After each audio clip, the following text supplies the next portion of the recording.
Tonight, on a list of the world's happiest countries, Canada falls to a new low.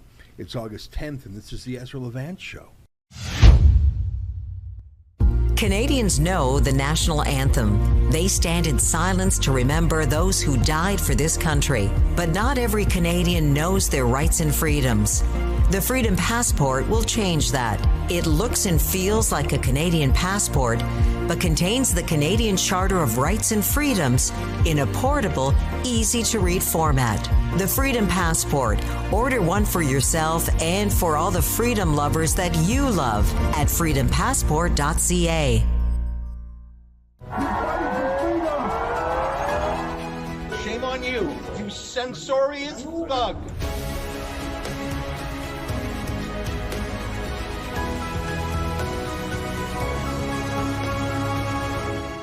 This popped up on my Twitter feed today. It was a tweet from Bloomberg. It says, what is the world's happiest country? Now, they don't tell you. They want you to click the link to find out. And then they say the secret, social support, generosity to one another, and honesty in government. Well, that spells bad news for us, eh? Now, normally, Canada does pretty well on lists like this, semi-scientific lists that are in some ways like PR agencies promoting some globalist or socialist scheme. I've seen this before. The lists are almost always about measuring inequality, which sounds pretty good until you realize that in North Korea, everyone is equal in their misery, whereas, say, in America, people are unequal in their happiness. That's the United Nations list, the HDI. They call it their Human Development Index. The HDI was created to emphasize that people and their capabilities should be the ultimate criteria for assessing the development of a country, not economic growth alone. That's what they say. Like I said, it was designed to say America bad, socialism good. Now, I'm not saying it was completely devoid of merit. Life expectancy was a big part of that UN list, and that is a pretty good measure for many things because nutrition and health require prosperity. Literacy was another one of their measures, and I agree with that, obviously. I don't think anyone would dissent with the ranking that a poor, illiterate country where life expectancy is, say, 45 is much worse off than a rich, educated country with life expectancy of, say, 80. But I know that one of the main uses of that UN list system was to nitpick between the U.S. versus, say, the socialist Nordic countries that always were on top. So it really felt political to me. But I had never heard of the World Happiness Report before. Have you? And frankly, I'm even more skeptical of it than the UN's Human Development Index. I mean, how do you measure happiness? How do you take a reading on it? I think it's hard. I think to a degree it's subjective. It's psychological and philosophical. Someone can have a small job with a small income and live in a small house and drive a small car and be truly, truly happy. Someone can have a big job and a big income and live in a big house and drive a big car and be absolutely miserable. In fact, maybe they're more likely to be miserable. That's an old saying, who is happy? He who is content with their portion. So how do you measure that? Well, there are some ways.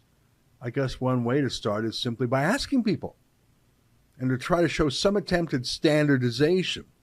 You know, in science, one of the tests of an experiment is it replicable? That is, if you do the same experiment again, will it yield the same results? It's a test of if you're doing it right. That's an attempt to bring rigor to social sciences. It's a bit of art. But with that disclaimer, take a look at this. This is what was behind that tweet I saw. Turns out this World Happiness Report is a UN project too, but it also has private companies and private donors funding it. A lot of participation from Canada, as a matter of fact. Canadian universities, a Canadian government grant, of course. They're trying to be sciencey, I think. I'll give them some credit. They're working with Gallup polling, which at least tells you something about their methodology. So they've been at it now for 10 years, and obviously the pandemic has cast a shadow over world happiness, or if you ask me, the lockdowns and government abuses in response to the pandemic have cast a shadow over happiness. It wasn't COVID that banned people from going to work or school or seeing each other, or it wasn't the pandemic that forced churches to close and funerals to cancel and weddings to cancel. or bizarre anti-human punishments like hugging loved ones through walls of plastic. Do you think this school child is happy in band? Band should be really fun. Do you think he was happy? It wasn't the virus that did that. It was other people. I thought this was interesting. Genetic studies involving twin or family designs reveal that about 30 to 40% of the differences in happiness between people within a country are accounted for by genetic differences among individuals. The other 60 to 70% of differences between people result from the effect of environmental influences that are independent of the genes. I think that rings true. Look at this. In 2020, for the first time, the Gallup World Poll asked questions on the experience of your life being in balance, feeling at peace with your life, experiencing calm for a lot of the day, preferring a calm life to an exciting life, focus on caring for others or self. The majority of people in almost every country prefer a calmer life to an exciting one. But that preference is no higher in Eastern countries than elsewhere. However, it is particularly high in the poorer countries, especially in Africa, where actual calm is low. Both balance and peace contribute strongly to a satisfying life in all regions of the world. Isn't that interesting? You know, maybe there's some signs here after all. These are some good questions, don't you think? Anyways, you can find the whole study online. We'll put a link to the full report on the website beneath this video. So here's why I'm talking about this, other than I thought, well, how do you measure happiness? And I think some of the answers were thoughtful. Well, it's like I said before, though, Canada always does well in rankings like this, especially rankings done by the United Nations, especially rankings paid for by Canadian tax dollars like this one. I mean, Canadians think we're nicer than other countries, don't we? Come on. But I think some of that is narcissism or vanity or snobbery. We just know we're better people than those Americans. In fact, they're, in real life, more charitable than we are. Did you know that? In many measurable ways, they are actually nicer than we are. Did you know that? I think it's just a kind of snobbery up here in Canada, like our belief that you used to hear a lot of 20 years ago. You don't hear a lot anymore, that we have the best health care in the world. You really don't hear anyone say that now, not even politicians. No one would believe them. So what are we best at in the world now? Sanctimony? I mean, official Canada. Ordinary Canada is still wonderful. I mean, I'm talking about the official people, the politicians and the media and the banks and the big companies. What exactly are they better at? Best in the world, I mean. Best brand in the world. Ambassadors to the world. I'm not sure if that's as true anymore. We're persona non grata in China. They literally kidnapped our citizens. Trudeau humiliated us in his India antics and was never invited back. Trudeau failed at getting a seat in the UN Security Council despite spending millions in bribes. No one stops to look at his fancy socks anymore when he goes to a G7 meeting or a NATO meeting. That was sort of funny once, but now it's just pitiful. Trudeau has taken a lot of photo ops in Ukraine. He raised the flag at the Canadian embassy there with some difficulty, but it was a fake. The embassy was not actually open. It was a media trick. Trudeau just broke his own sanctions, sending critical gas pipeline turbines to Russia to help them make billions in natural gas sales to Europe. I wish Trudeau would let Western Canada have natural gas pipelines, oil gas pipelines too. So yeah, we've fallen in the world a bit. The whole world saw Trudeau go full banana republic on the truckers, invoking martial law, seizing bank accounts, sounding like a bit of a fascist sometimes. Oui, on va s'en sortir de cette pandémie par la vaccination. Puis on en connaît tous des gens qui sont en train d'hésiter un petit peu. On va continuer d'essayer de les convaincre. Mais il y a aussi des gens qui sont farouchement opposés à la vaccination. Qui sont extrémistes. Qui ne croient pas dans la science, qui sont souvent misogynes, souvent racistes aussi. C'est un petit groupe, mais qui prend de la place. Et là, il faut faire un choix en tant que leader, en tant que pays. Est-ce qu'on tolère? So yeah, we've come down a bit in the world, haven't we? Which brings us to the happiness rankings. Where is Canada on the list? And it's not all on politicians, of course, but what are the things that make you anxious or angry or sad or stressed? I don't know. I can think of one: being demonized by your politicians, being forced into isolation for months or years, being put under a kind of house arrest, being forced out of your job, out of your school, out of society, be banned from restaurants, banned either by a lockdown of your business or because you're not vaxxed. I don't think anyone is happy now other than the ruling class, the staycation class who got pay raises to work from home for the government, even if they weren't actually working. We'll talk more about that later in the show. So how is Canada doing in the happiness rankings? Well, let me tell you.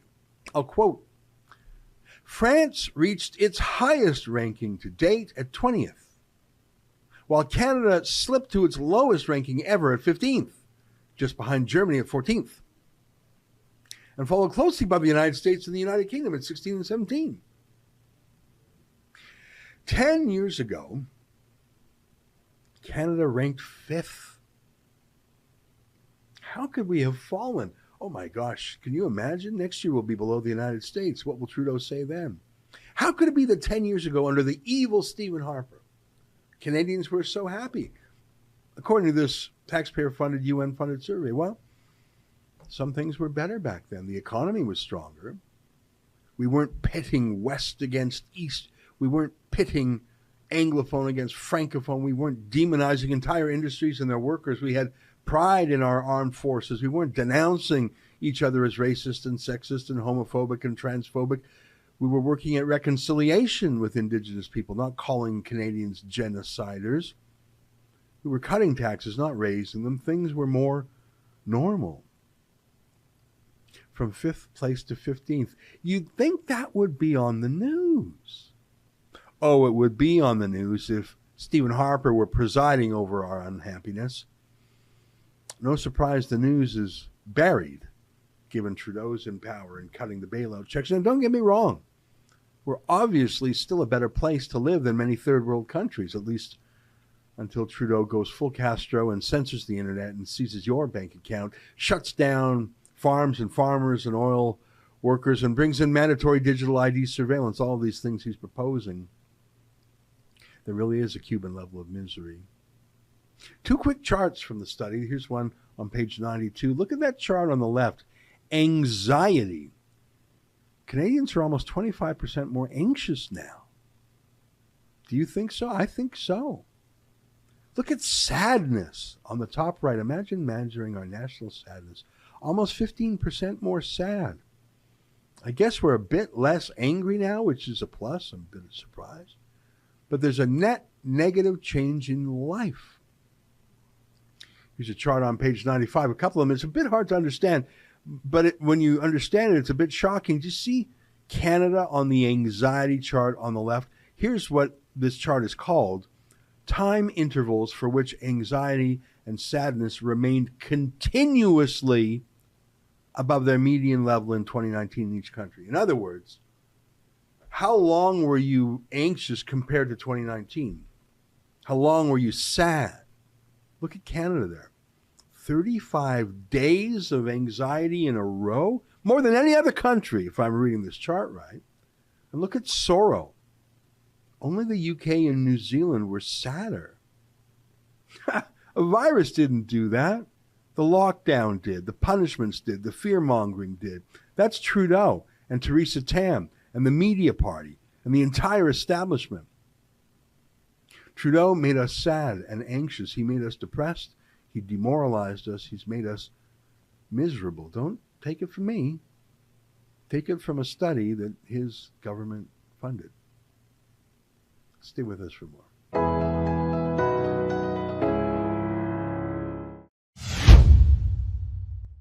Canadians know the national anthem. They stand in silence to remember those who died for this country. But not every Canadian knows their rights and freedoms. The Freedom Passport will change that. It looks and feels like a Canadian passport, but contains the Canadian Charter of Rights and Freedoms in a portable, easy-to-read format. The Freedom Passport. Order one for yourself and for all the freedom lovers that you love at freedompassport.ca.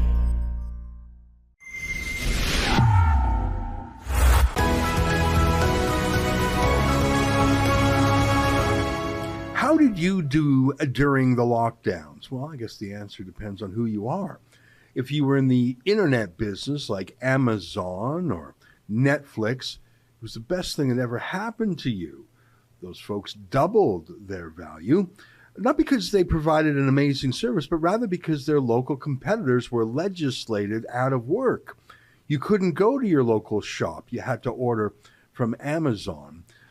DoorDash and other online food delivery companies did well, and I don't begrudge them that, but it was because you were banned from going in person to restaurants. There were certain people who made out like bandits. Typically, they were well-connected. But there were many people who were left with very little or with nothing, working-class people who couldn't do their job as a store clerk or a cashier from home. Government workers had the best of all worlds. If they had to work at all, they could work from home. And of course, there's never a recession in government land. Many government teachers didn't have to work at all. Schools were closed. Do you think they weren't paid? I can tell you people who work at gyms or theaters were not paid, but government workers didn't miss a cent. Look at this headline in a new press release by the Canadian Taxpayers Federation. 45,000 more federal bureaucrats receiving six-figure salary than before the pandemic. You think you've lost ground? You think inflation has taken away your spending power? You lost your job altogether? Well, you just got the wrong job, bud. You've got to work for the government. Let me read you a sentence from the press release, and then we'll invite its author on to say it. The Canadian Taxpayers Federation is calling on the federal government to implement a sunshine list as government documents reveal 114,433 employees received more than $100,000 in 2021. We're not all in this together, said Franco Terrazzano, federal director of the CTF. It's not fair to ask the Canadians who lost their job or took a pay cut during the pandemic to pay higher taxes so the federal government can add thousands of highly paid bureaucrats. And joining us now via Skype is our friend, Franco Terrazzano. Frank, great to see you. What's so astonishing, I mean, it's an astonishing number, 45,000 new sunshine list, 100,000 heirs.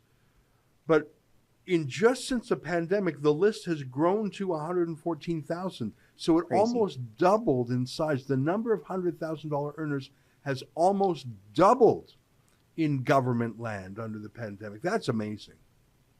It's absolutely crazy. And really it's more evidence to show that we're not all in this together. Yeah. What we have seen is a tale of two pandemics. One full of private sector pain, where people who are working for a business, who are self-employed, may have lost their job, may have taken a pay cut, maybe even lost their small business. And then the other side of the pandemic was full of economic gain for government bureaucrats and for politicians. Now, the federal government doesn't have a sunshine list, so we had to dig these documents up through access to information requests. And what we found is absolutely eye-popping. In 2021, there was more than 114,000 federal government employees that received more than $100,000 in annual salary. And that means, as you pointed out, that more than 45,000 more federal bureaucrats are receiving six-figure annual salaries than there were before the pandemic.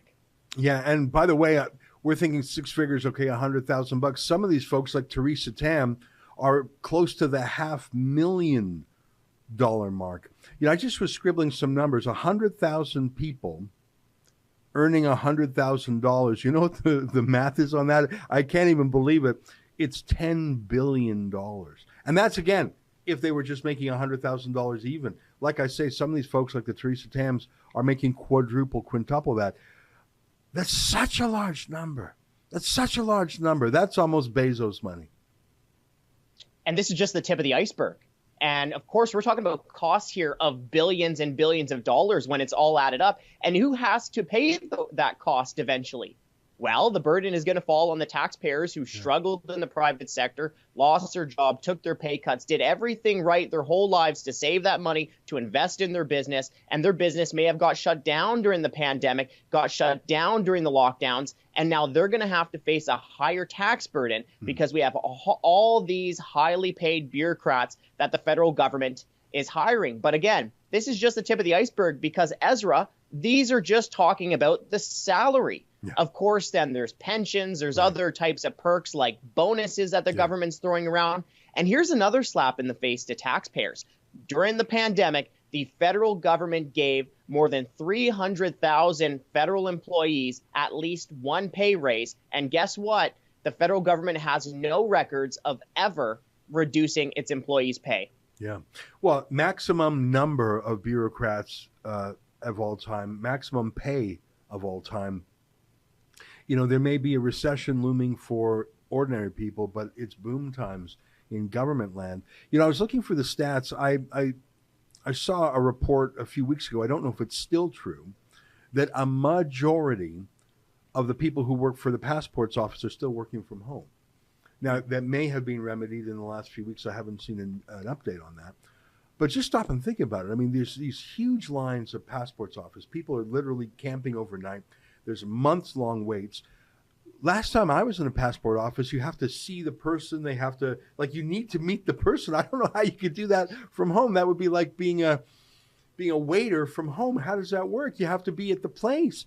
And, I mean, there's not a lot of ways that we interact directly with the federal government every day. Like with the city government, you can tell, okay, there's garbage pickup, there's the police. With the provincial government, it's sort of easy to know schools and hospitals. Like, really, how do we interact with the federal government on a regular basis? It's not quite as often, but passports and airports are two that come to mind. Those are the two biggest operational disasters in Canada. Frankly, I don't know if you saw it, but Toronto Airport was ranked as the world's worst airport for delays in the world. And they had a strike at Paris's airport. They were still better. They had a strike. And it's not on the airlines' fault. Don't think I'm blaming the airlines. It's this ArriveCan app. It's still the vaccine rules. The two things government's supposed to do that we come into contact with, they're failing. But I bet everyone's getting raises all around. Yeah, there's really two issues that we've been talking about. The first one, which we've been highlighting, is that it's not fair to ask the person who may have lost their job, who may have taken a pay cut, to ask the person who may have lost their small business to pay higher taxes, to fund all these pay raises, to fund all these government bureaucrats that they're adding. That's issue number one. Issue number two, which you just nailed, is that why are taxpayers paying higher costs when Ottawa is failing on performance? And get this, over the last few years, federal bureaucrats haven't even been able to meet half of their own performance targets. And on top of the pay raises, on top of the new bureaucrats, taxpayers have also been forced to spend buckets of cash giving these government bureaucrats bonuses. Ezra, this one really irks me. The Bank of Canada has one job, keep inflation low. Yeah. Well, if you've been to a gas pump, if you've been to a grocery store in the last year, you know that the Bank of Canada failed. Well, what did the Bank of Canada do? It was busy patting itself on the back, handing out $45 million in pay raises and bonuses during the pandemic. Can you believe that? Well, unfortunately, I can. It's incredible. I remember when Pierre Poilievre, who is a candidate for the Conservative Party, he's being a critic of the Bank of Canada. Put aside his leadership campaign. He's been a critic of the Bank of Canada for months, actually for years. And everyone in the establishment jumped on him for it. But Tiff Macklem, the absurdly named boss of the Bank of Canada, admitted, yes, he needs to be held accountable. He actually said that, which I thought was surprising. But of course, he wasn't held accountable. He said, yes, I should be held accountable. And then he wasn't. He certainly would never resign. He wasn't held to account by anyone. So he needs to be held to account. He agrees, but he isn't held to account. And bonuses all around. Champagne. I wonder if they had champagne and caviar. It's very frustrating. You know, it's hard. It's hard to accept the establishment because they're all in it together. It feels like. I don't know. I don't want to start sounding like a Marxist, Franco, but I think the government has failed us in many ways. Last question. How can people get on your email list? How can people on a more regular basis see what you're up to if you got press releases like this? What's the best website for folks to go to? Taxpayer.com. Check out our newsroom. Sign some petitions. You can join to get email action updates free of charge. So please head over to taxpayer.com. Taxpayer.com. There you go. Last question for you, just because I'm so curious, and I bet our viewers are too. What's your pin on your lapel? Taxpayer.com. Are you serious? I couldn't see it. I just thought that's sort of, I didn't quite, taxpayer.com. I Always couldn't on even, brand. Isn't that great? You're on brand. You know what? You guys have been doing the heavy lifting of defending the interests of the little guy, of ordinary taxpayers for decades. And I think it's because you don't take a dime from Trudeau. The minute you start taking government money, you're going to pull your punches. You're going to tailor your message. It's hard not to take government money. We're in the same boat. And that's why we love you guys at the Taxpayers Federation. And I really encourage all my viewers, if you have a few extra bucks, give them to the taxpayers.com, taxpayer.com, because they're one of the few independent voices left. Thanks, Franco. We'll look forward to talking again soon. Thanks for having me on. All right, anytime. There you have it, Franco Terrazzano with the news from taxpayer.com. Stay with us. More ahead.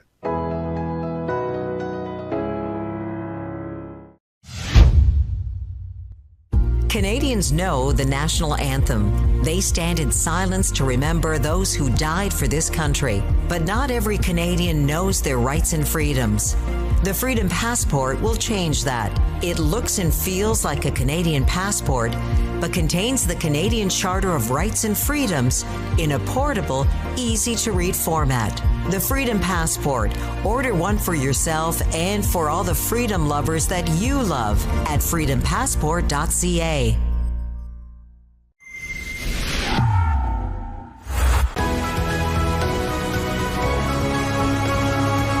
Hey, welcome back. Your viewer feedback. Arepsicas, I think that's Shakespeare backwards, says, there is no doubt about that. They are absolutely terrified of him and are doing and will continue to do absolutely anything at all to besmirch his excellent name and his outstanding abilities as president. Well, you're talking about Donald Trump. I was looking at a lot of coverage, especially up here in Canada, on that. A raid, FBI raid on Donald Trump. I see Andrew Coyne of the Globe and Mail thinks Trump's going to prison for sure this time. Andrew Coyne says that every few months. Many of the reports neglected that it was the Presidential Paperwork Act. When you say that, you almost think it's a joke. Is that a real thing? Yeah. So Donald Trump had some papers that he says are his, and the government says, no, they're ours, and they're having a dispute. It's not a criminal matter. It's not high crimes or treason or insurrection. They're literally having a paperwork disagreement. Could you imagine not putting that fact in your breathless reports? Trump's almost in jail. We'll get him this time. Sure you will. Miss Sparkles and Glitter says this is exactly why he needs to run again and win. The system will spend 4 more years of panic of what he could do. Go Trump. Well, you know what? They're proving every allegation and accusation he makes. He calls them the deep state. He says they're biased and partisan and rule breakers, and they just went ahead and proved it. David Faulkner says, absolutely shocking to the core of freedom. The British government are even talking about a new constitution for us, even though we already have one. Well, I'm not sure I've heard about that, and I don't think the UK has any power to change our constitution. I think that's been fully repatriated here in 1982. That sort of ended the UK's role here, other than the role of the monarchy, which would never devise a new constitution. It's interesting, tyranny on the march, and I think that what happened to Donald Trump, I mean, it's the Presidential Paperwork Act, but raiding a president's house, I wonder what precedent they're setting. I think they're getting lawless down there. It's almost like they're watching Trudeau. That's our show for today. Until tomorrow, on behalf of all of us here at Rebel World Headquarters, to you at home, good night, and keep fighting for freedom. Canadians know the national anthem. They stand in silence to remember those who died for this country. But not every Canadian knows their rights and freedoms. The Freedom Passport will change that. It looks and feels like a Canadian passport, but contains the Canadian Charter of Rights and Freedoms in a portable, easy-to-read format. The Freedom Passport. Order one for yourself and for all the freedom lovers that you love at freedompassport.ca.